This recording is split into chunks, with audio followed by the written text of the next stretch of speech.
Good morning and welcome again to one of our quick videos to try to guide us through our final unit this time, which is coming in the end of our course on sport finance. This is the last unit we'll be actually putting together. And the unit this time around focuses on global issues in the economics and business of professional sport.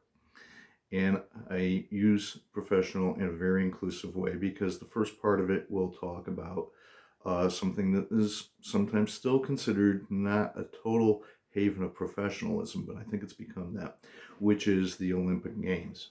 And so we have some information about the Olympic Games and how it has affected host communities, sports themselves, some models of sport, and it's important things that we need to study, and they are more of an economic rather than purely financial, but in the end it comes down to finance, it comes down to money, it comes down to conditions of how games are staged, how major events are staged, and how they actually work on a world basis. So that is the first half.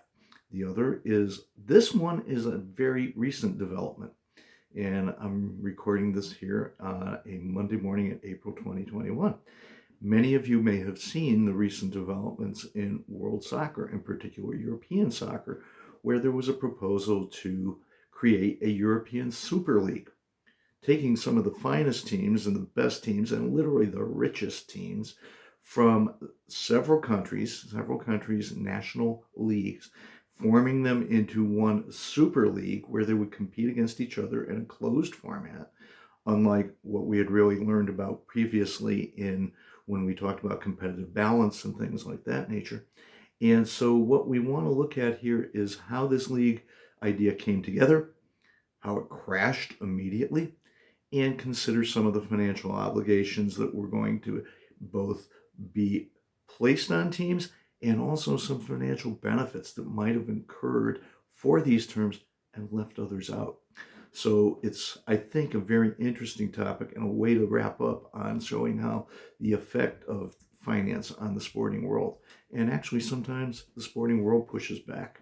And so it's not always money that wins out. So some of that material I have included in one section, one of the readings, a little disclaimer that it's an editorial opinion that was generated, but I think it sums things up.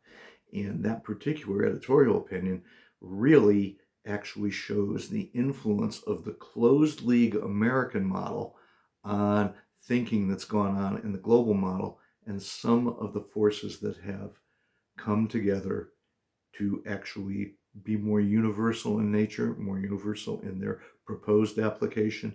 And it kind of gives us an insight as to where we may be going, or maybe to some degree where we might be going back to. So I think it's a very interesting time to be looking at the finances and economics of sport, and this is where we want to go. So this is how to approach these units. Look at them, very open mind, very critical thought, and I will be following this up with some information on how we're going to end the course. Okay, thanks everybody for your participation. I realize this, again, has been a little bit of a hands-off method, and this is what I would really intended to do, trying to simulate where we would have been in class, and also just to invite everyone. I will do a separate invitation, but to invite everybody to choose one of the optional sessions that are coming up on this Thursday, and we will go from there. Okay, thank you very much.